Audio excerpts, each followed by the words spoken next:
Estamos acá nuevamente en carretera El Salvador, rumbo a la ciudad de Guatemala, en esta mañana un poco fría de viernes 10 de febrero. Y como siempre, aprovechando el tiempo, aunque uno sabe que no debe hablar o usar el teléfono mientras maneja, afortunadamente existen estos dispositivos que sujetan el teléfono, ¿verdad? De todas formas, la visibilidad pues siempre está en movimiento por el movimiento del vehículo, y también el audio está saturado del ruido del tráfico, ¿verdad? Pero en la medida de lo posible, me parece importante aprovechar el tiempo y poder de alguna forma hablar de temas siempre relacionados con la Biblia y con nuestro Señor Jesucristo, debido a que la salvación del alma debería ser, porque no es en todos los casos, debería ser el tema más importante de la vida de todas las personas.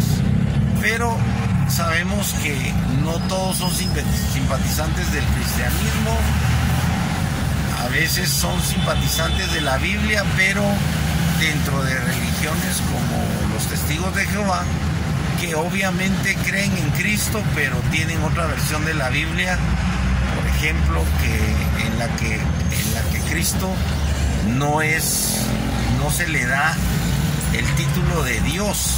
Recordemos que en el libro de Isaías, uno de los, varios nombres que se le dan a Cristo son nombres divinos, son nombres que solo Dios puede ostentar. Por ejemplo, en Isaías dice: porque hijo nos es dado y el principado sobre sus hombros, y serás llamado su nombre Emmanuel, que quiere decir Dios con nosotros.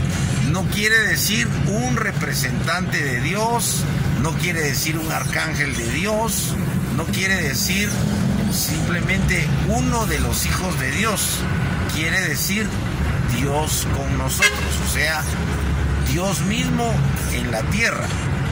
Y otro de los nombres impactantes que se le dan a Cristo allí en el libro de Isaías es Padre Eterno. O sea, ese nombre es evidentemente una unicidad, ¿verdad? Es una fusión, es la confirmación de lo que le dijeron, lo que escribió Moisés y lo que le dijeron al pueblo de Israel, lo que le enseñaron al pueblo de Israel en el desierto.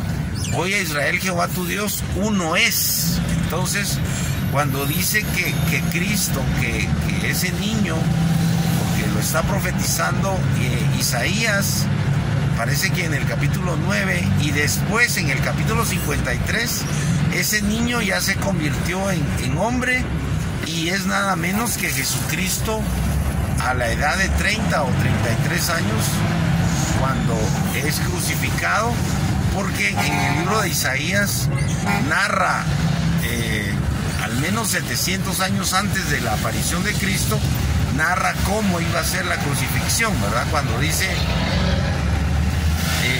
desfigurado por los hombres, desechado, como es que escondimos de él, menospreciado, dice, como que escondimos de él el rostro y no lo estimamos, dice, mas él herido fue por nuestras rebeliones, molido por nuestros pecados, el castigo de nuestra paz fue sobre él, y por su llaga fuimos nosotros curados. Y lo escribe Isaías precisamente para el pueblo de Israel, porque recuerden ustedes que el Mesías había sido prometido, por eso se le llama el Mesías prometido, ¿verdad? El Mesías había sido prometido por Dios al pueblo de Israel. El Mesías vino en función de la salvación del pueblo de Israel, e iba a ser crucificado, iba a ser sacrificado, porque Isaías lo profetizó en beneficio de los israelitas, del pueblo de Dios. Originalmente, por supuesto, Dios ya sabía que lo iban a rechazar, y que producto de ese rechazo iba a resultar una bendición para los gentiles, la persona de Jesucristo, y el sacrificio de Cristo iba a extenderse para toda la humanidad, ¿verdad? Pero originalmente, bíblicamente hablando, Jesucristo vino para los israelitas. Tanto es así que recuerden ustedes que en un momento dado había una mujer de otra cultura, ¿verdad? No era judía, no era del pueblo de Israel, y quería un milagro, quería un favor de parte del Señor, y el Señor le dice abiertamente: yo no he sido enviado sino a la casa de Israel. Y también en cierta forma la insulta, porque Jesús le dice: no es bueno darle el pan de los hijos a los perrillos, haciendo ver que el pueblo de Israel eran los hijos de Dios y todas las otras culturas eran como perrillos, ¿verdad? Como perros. Sin embargo, vemos ahí la fe de esta mujer, porque dice que se postró ante Cristo y le dice: sí, Señor, pero aún los perrillos comen de las migajas que caen de la mesa de los amos. O sea, fue una mujer sumamente humilde, una mujer que reconoció que la salvación había venido para Israel. Y lo impactante es que Cristo se ve conmovido por la fe de esta mujer y entonces le hace el milagro. Parece que el milagro era que su hija estaba endemoniada y ella quería que Cristo la liberara, y efectivamente Cristo la liberó. La liberó por la fe de esta mujer, ¿verdad? Porque definitivamente esta mujer tenía fe y conmovió a Cristo, ¿verdad? Recordemos también cómo aquella mujer pecadora llegó a la casa de un fariseo que se llamaba Simón, y no cabe duda que era un fariseo que tenía dinero. O sea, era un fariseo importante y seguramente bien acomodado. Invitó a Jesús a cenar, y recordemos que en cuanto Cristo ya estaba colocado en la mesa, parece que ellos no usaban las mesas como nosotros, ¿verdad? Sino que como es otra cultura, ustedes quizás saben que las mesas eran un poco más bajas de lo que son las mesas occidentales. Entonces, porque estamos hablando de mesas de Palestina, ¿verdad? De la región de Canaán hace 2000 años.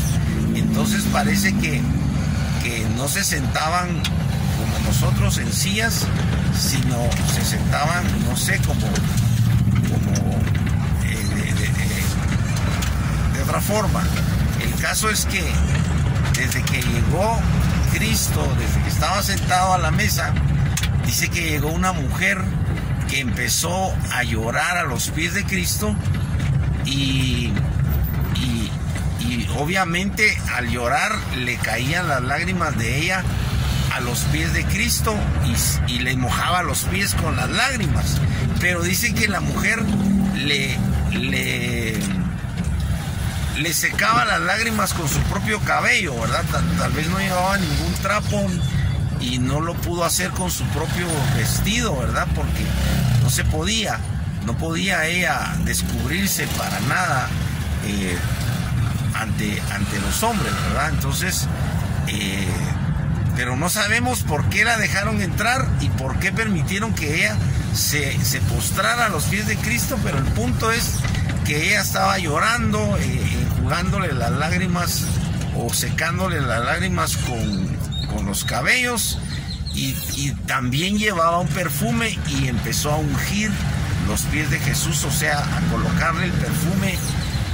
Seguramente era un perfume en forma de pasta, ¿verdad? Como de una masa, no era un perfume líquido. El caso es que Jesús le pregunta a Simón, le dice: mira, Simón, tengo algo que preguntarte. Dime, maestro, le dice Simón, ¿verdad? Porque estaban poniendo atención en el show, por así decirlo, que estaba haciendo esta mujer, y Jesús hizo esta pregunta como para que ellos dejaran de pensar en lo de la mujer, ¿verdad? y le dice, tengo algo que preguntarte. Un empresario tenía varias personas que le debían, ¿verdad?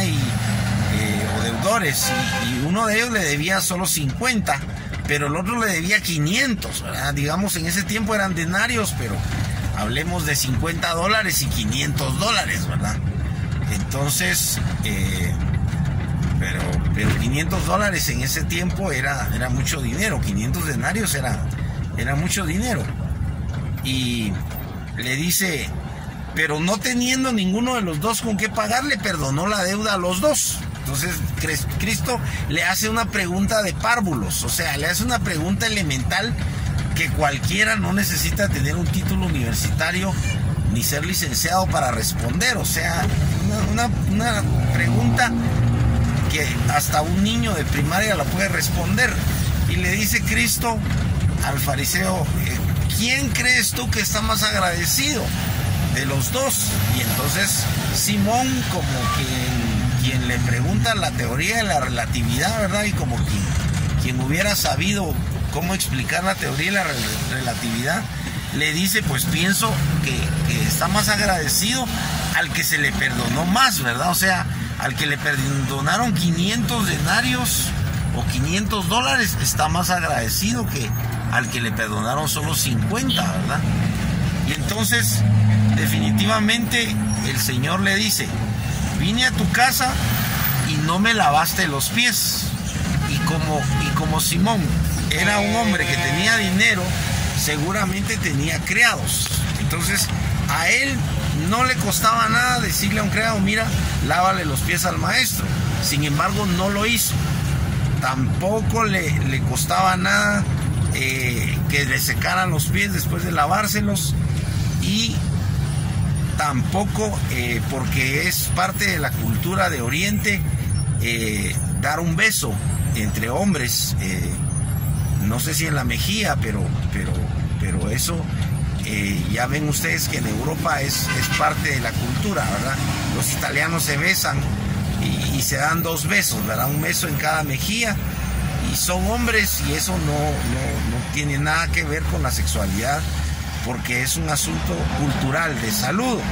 Entonces Cristo viene y le dice, vine a tu casa y no me lavaste los pies. También le dice, vine a tu casa y no me diste beso. O sea, lo del beso era parte del saludo en las culturas de la época de Cristo, ¿verdad?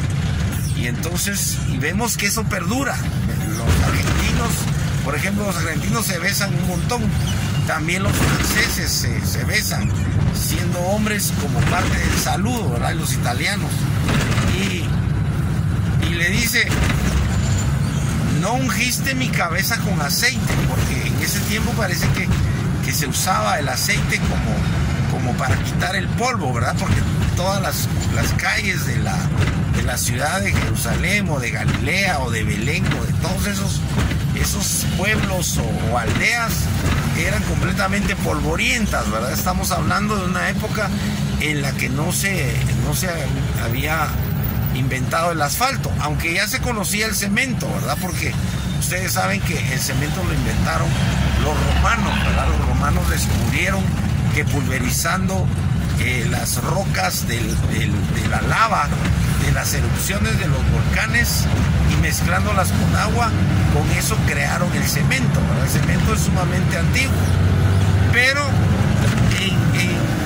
en la región de Galilea, de Nazaret, de Belén, de Capernaum, las calles no estaban asfaltadas ni adoquinadas, ni tenían, tal vez habrían unas calles empedradas, quizá, ¿verdad? Pero el caso es que todo era polvoriento, y sabemos que esa región es desértica. Entonces viene el Señor y le dice, pero no ungiste mi cabeza con aceite. Y esta mujer, desde que vine, no ha dejado de lavar mis pies con sus lágrimas, de enjugarla con sus cabellos, y me ha ungido con perfume. Por lo tanto, porque hay un momento en el que como la señora esta, no sabemos qué edad tenía, pero era una mujer, seguramente no era tan joven, ¿verdad? Porque En su mente Simón dijo, si Cristo fuera, o si Jesús fuera profeta, sabría qué clase de mujer es esta que le toca, que es una pecadora. O sea, era una pecadora. No sabemos si era una prostituta o si era una mujer que había tenido muchos amantes. La cosa es que la consideraban pecadora y seguramente tenía que ver con algo de su vida íntima, ¿verdad? Entonces ya tenía fama ella de que era pecadora, ¿verdad? No sabemos si era prostituta, como les digo, no se sabe, pero el punto es que tenía mala fama. Y por eso Simón pensó, ni siquiera lo dijo, pensó, si Jesús supiera quién le toca, no permitiría esto, ¿verdad? Porque esta mujer es pecadora. Y entonces Jesús, después de haberle dicho a Simón todo eso, le dice que como esta mujer, por cuanto mucho amó, dice, sus pecados le son perdonados. Porque al que mucho se le perdona, mucho ama. O sea, como ella fue perdonada de muchos pecados por Jesús, resultó ser muy agradecida y tener mucho amor hacia Cristo o hacia Dios. Mientras que al que poco se le perdona, poco ama. O sea, realmente si tú sientes que no eres pecador, que sí cometes ciertos pecadillos y que a veces dices ciertas mentirías blancas, pero tú eres un buen hombre o una buena mujer, tienes una buena moralidad, tus padres te enseñaron a creer en Dios, incluso te enseñaron que hay que temerle a Dios. Es posible que tengas alguna religión, ¿verdad? Tal vez no evangélica, pero sientes que eres una buena católica o un buen católico, o que eres ya tienes tu religión y eres testigo de Jehová y que no necesitas, o eres adventista y que por lo tanto crees en Cristo también y que guardas el sábado y guardas la ley, ¿verdad? O tienes otra religión completamente diferente, eres musulmán y no crees para nada en Cristo, o eres budista y crees en Buda, etcétera, o eres sencillamente nihilista, ¿verdad? No crees en las religiones, piensas que los religiosos me voy a incluir, ¿verdad? Somos hipócritas y no te gustan las religiones porque notas que los hombres no cambian, que siguen siendo, como decimos en Guatemala, siguen siendo pícaros los hombres, seguimos viendo mujeres y tratando de conquistar mujeres, y a veces ya siendo casados somos adúlteros, ¿verdad? Y a veces incluso siendo pastores, escuchas de pastores que adulteraron con alguna hermana y es un escándalo, pero a ti solo te demuestra eso, que el hombre es pecador. Pero el punto no es ver al hombre, porque Jesús dijo en relación a los fariseos, les dijo al pueblo, hagan lo que ellos dicen, no lo que ellos hacen. Entonces lo que tú debes analizar no es tanto qué persona te lo está diciendo, sino qué es lo que te está diciendo, cuál es el mensaje que te está dando. Y si en este caso es el mensaje de salvación, el mensaje de vida eterna en Cristo Jesús, cuando dice la Escritura, si confesares con tu boca que Jesús es el Señor, o sea, allí ya le estás dando a Cristo la categoría de Señor con S mayúscula.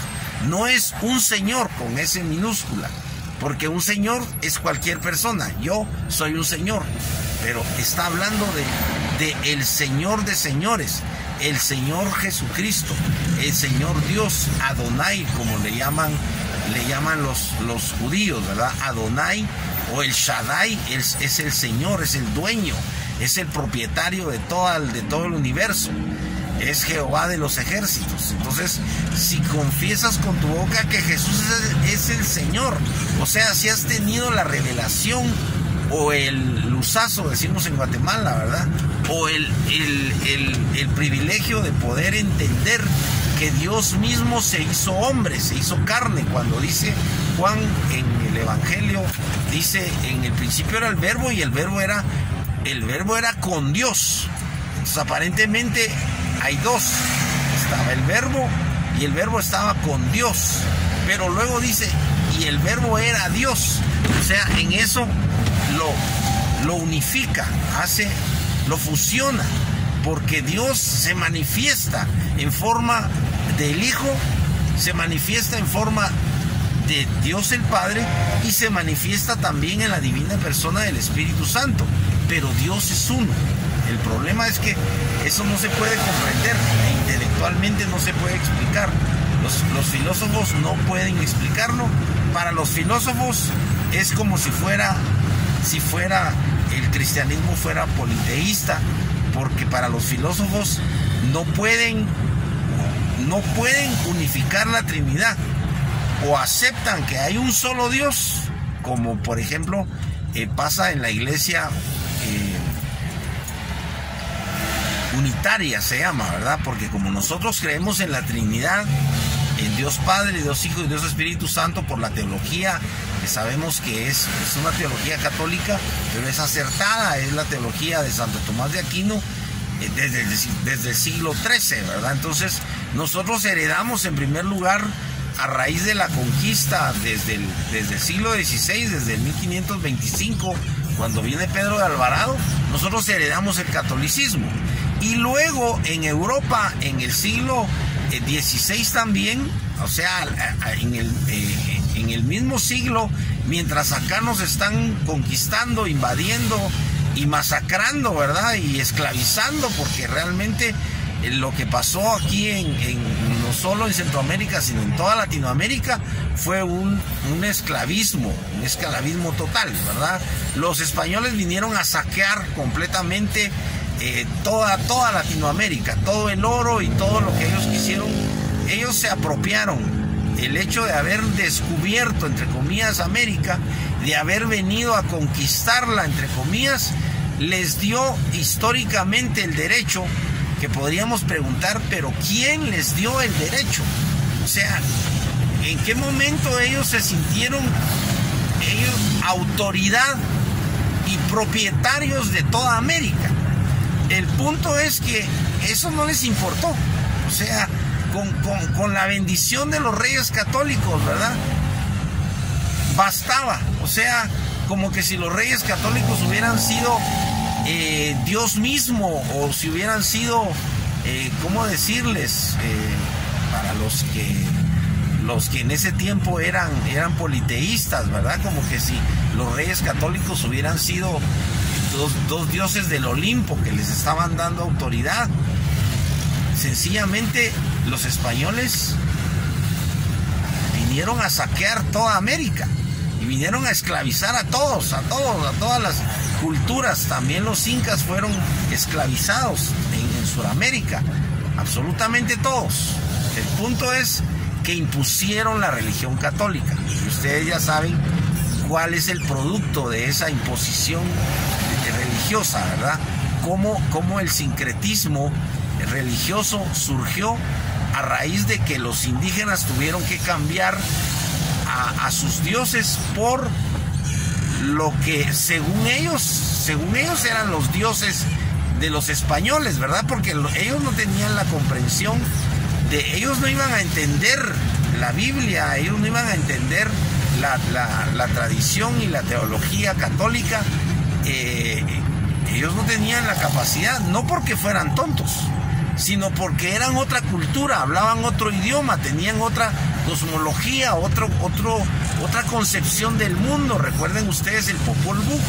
Ellos creían en el dios del maíz, en otros dioses, en Xibalbá, y yo no sé nada de eso, pero ellos ya tenían su religión, ellos ya tenían su cosmología, ellos ya tenían todas sus concepciones religiosas, y los españoles vienen y les imponen el catolicismo. Entonces sabemos que ellos sencillamente le cambiaron, pusieron una imagen católica, pero ellos en su mente seguían creyendo en sus dioses, ¿verdad? O sea, ellos siguieron siendo politeístas. Lo que pasa es que los tontos en ese caso fueron los españoles, que creyeron que ellos habían creído. O sea, los engañaron a los españoles, ¿verdad? Pero el punto no es ese, sino el punto es que después se da la Reforma, y bendito sea Dios, se trae ya la concepción de la Reforma, que es digamos, es una nueva concepción del cristianismo, obviamente que se aparta de las tradiciones y de la teología católica, se aparta, y nosotros conocemos perfectamente la evolución histórica del protestantismo, que originalmente, recuerden ustedes, que la lucha de Lutero no fue contra la misa. O sea, hay que hacer ver que Lutero no se rebeló contra la misa, sino que Lutero se rebeló contra los grandes errores teológicos y doctrinales del Papa, que decidió comenzar a vender, no entre comillas, sino que con mayúsculas, comenzó a vender el perdón. Y lo más impactante es que dicen que después de que uno peca y pide perdón al sacerdote, o le pide perdón a Dios a través del sacerdote, ¿verdad? Y el sacerdote le da el perdón, le dice: tus pecados te son perdonados. Dice que después de que uno pide perdón en la Iglesia Católica, hay todavía un conflicto en el alma que se tiene precisamente por el pecado, ¿verdad? Como algo que provoca que uno parece que lo llaman contrición, ¿verdad? Que por eso es que se golpean ellos el pecho y dicen: por mi culpa, los que lo hacen sinceramente, ¿verdad? Entonces, ellos,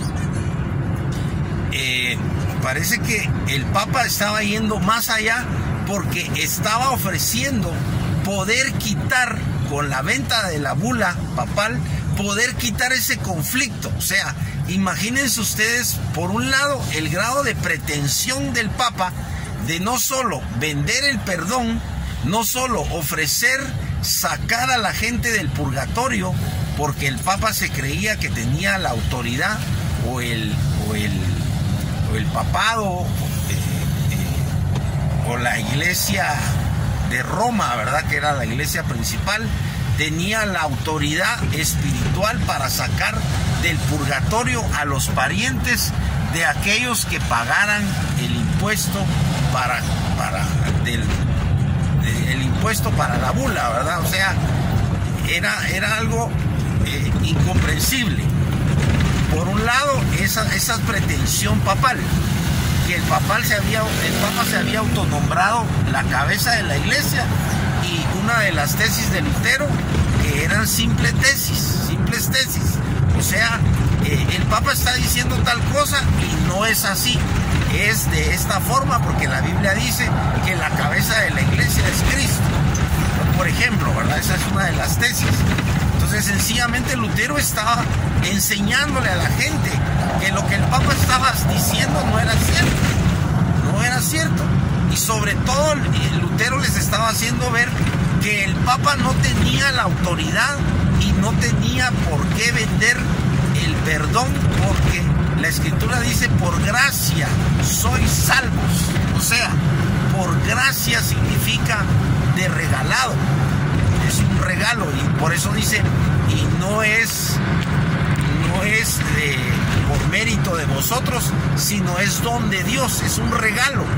El perdón es regalado, no tiene ningún precio, porque el precio lo pagó Cristo.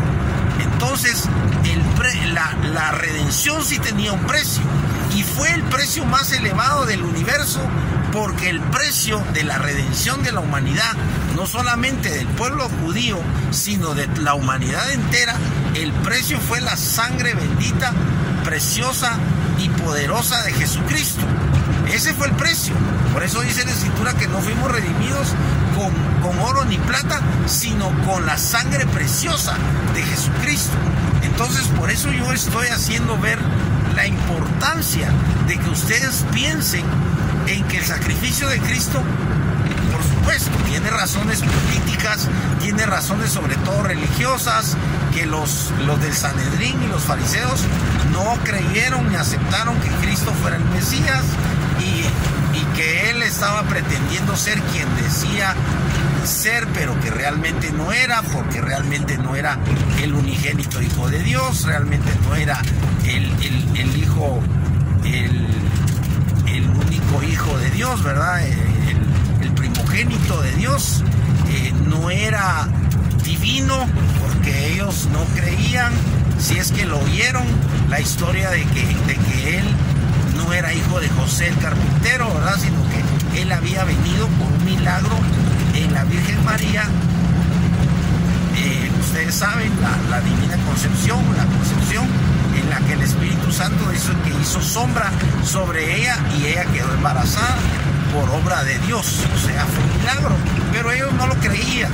Ellos, si lo sabían, no lo creyeron, no lo aceptaron. Para ellos Cristo era un judío, era hijo de José y de María, ¿verdad? Que para ellos en ese momento era una pareja de judíos comunes y corrientes. Entonces, que Jesús de repente, que tenía otros hermanos, porque Santiago era uno de sus hermanos, el apóstol que luego escribe la epístola de Santiago, era genuinamente su hermano.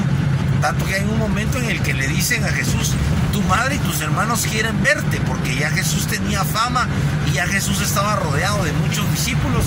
Y Jesús les dice: ¿quién es mi hermano y mi madre y mis hermanos? Mi madre y mis hermanos son los que hacen la voluntad de mi Padre. O sea, en ese momento Cristo aparentemente rechazó a su familia, pero porque él tenía una misión trascendental, una misión que solo él podía realizar. O sea, la misión de Cristo no era hacerse famoso, no era tener dinero. Él sanó, pero no era... Recuerden que incluso a veces les decía a la gente: los voy a sanar, pero no digan que yo los sané, ¿verdad? Él no buscaba fama. Sin embargo, dice que su fama se extendía por todas las regiones donde él iba, sanaba a la gente. Recuerden la mujer que tenía flujo de sangre, dice que le tocó el manto, y solo le tocó el manto, y dice que Jesús sintió que virtud salió de él, y entonces se detiene. Pero él va en una muchedumbre de miles de personas que se agolpan, ¿verdad? Que están, los apóstoles lo están rodeando porque lo están protegiendo. Algo así como pasa con los artistas actualmente, ¿verdad? Que están rodeados de sus guardaespaldas, ¿verdad? Los apóstoles no eran guardaespaldas contratados por Cristo, sino que ya sabemos quiénes eran los apóstoles, pero ellos iban rodeándolo porque eran sus más allegados a él, ¿verdad? Entonces, cuando Cristo dice: ¿quién me tocó?, viene Pedro y le dice: Señor, pero si todo el mundo te empuja, todo el mundo te toca, o sea, todo el mundo quiere tocarte, y tú preguntas: ¿quién me tocó? Si esta es una, como decimos en Guatemala, perdónenme que me ría, pero dicen en Guatemala: es una molotera. O sea, era una molotera. El asunto era delicado, ¿verdad? Porque Cristo ya tenía fama. Imagínense ustedes lo impactante. O sea, mucha gente había creído que Cristo era el Mesías. Sí, es que para ellos el Mesías era muy importante. O sea, para ellos el Mesías era más importante que el César, ¿verdad? Que el emperador romano. O sea, el emperador romano era la autoridad política impuesta por Roma a punta de espada. O sea, los romanos se caracterizaron porque el profeta Daniel los ejemplifica con el hierro, ¿verdad? Es una cultura de hierro que impone su autoridad a puro hierro, o sea, a pura espada. Pero para ellos el Mesías era divino. Recuerden que Jesús decía que era el Hijo del Hombre, y la expresión Hijo del Hombre no quiere decir hijo de un hombre común y corriente como tú y yo, de carne y hueso. No, la expresión Hijo del Hombre quería decir, era un título que solo se le daba a Dios, porque solo Dios puede, por así decirlo, estar sobre las nubes. Dice la Biblia que Dios viaja sobre querubines. O sea, solo Dios puede volar. Eso de que Superman vuela y que todos los héroes de Marvel vuelan, eso ya sabemos que son, como decimos en Guatemala, son charadas, es mentira. Eso solo los niños lo pueden creer, pero Dios sí vuela. O sea, Dios sí puede estar en las nubes volando, sí puede estar sobre querubines, y sí puede estar, si Él quiere, levitando en el cielo, ¿verdad? Los ángeles mismos tienen alas y vuelan porque tienen alas, pero Dios no necesita alas. El caso es que el título de Cristo es el Mesías, los títulos son divinos. Estábamos hablando al principio de los títulos que le da Isaías. Dice que Jesús es Emanuel, que quiere decir Dios con nosotros, es Padre eterno, príncipe de paz, admirable consejero. O sea, los títulos que le dan a Jesús son títulos que nadie puede ostentar. O sea, tú le puedes poner a tu hijo Emanuel, pero Él no es Dios con nosotros. Emanuel es Jesucristo. Entonces, para terminar, quiero que comprendamos la importancia de creer en Jesucristo, la importancia de confesar. Dice que incluso los que confiesen a Jesús en la tierra, Jesús los confesará ante Dios el Padre. Pero los que nieguen a Jesús en la tierra, Jesús los va a negar ante el Padre. O sea, eso es tan delicado, hermanos, que si tú no confiesas, dice la Escritura, con tu boca que Jesús es el Señor, entonces realmente Jesús es el Señor, pero no es tu Señor, porque tú no lo confiesas. Y no lo confiesas porque la Escritura dice, y creyere en su corazón que Dios le levantó de los muertos. O sea, si tú no crees que Dios levantó a Cristo de los muertos, realmente no crees en Cristo. Crees o tienes un concepto histórico de que vino Cristo y lo mataron por razones políticas, etcétera, etcétera. Pero sencillamente tú puedes reconocer que Él fue un gran maestro, pero si tú no crees que Dios lo levantó de los muertos, si tú no crees que Él lo hizo Señor y le dio un nombre, dice la Escritura que es sobre todo nombre, y si tú no crees que Jesús se sentó a la diestra del Padre y que está intercediendo por ti y por mí, y si tú no crees que debes recibir a Jesús, dice el Evangelio de Juan, a los que le recibieron les dio potestad o poder de ser hechos hijos de Dios. Entonces, la única forma en la que tú puedes ser hecho hijo de Dios es si tú recibes a Cristo. Y en esta mañana, para terminar, vamos a orar dando gracias a Dios y pidiendo para aquellos que tengan la fe de pedirle a Jesús que entre, que tú le abres y tú le entregas tu corazón y tu vida entera. Vamos a orar. Padre, en esta mañana te damos infinitas gracias por tu presencia, te damos infinitas gracias por el nombre y la persona de Jesucristo. Te pedimos, Señor, que todos aquellos que en esta mañana puedan estar dispuestos a abrir su corazón a Jesucristo, le entreguen completamente su vida a Cristo y puedan declarar que es su Señor y su Salvador. Solamente tienes que decir: Señor Jesús, perdona mis pecados, te entrego mi vida, te abro las puertas de mi corazón. Señor, corónate como Señor y Rey de mi corazón. Yo te entrego mi vida completamente, me entrego a ti en espíritu, alma y cuerpo. En el nombre de Jesús, amén y amén.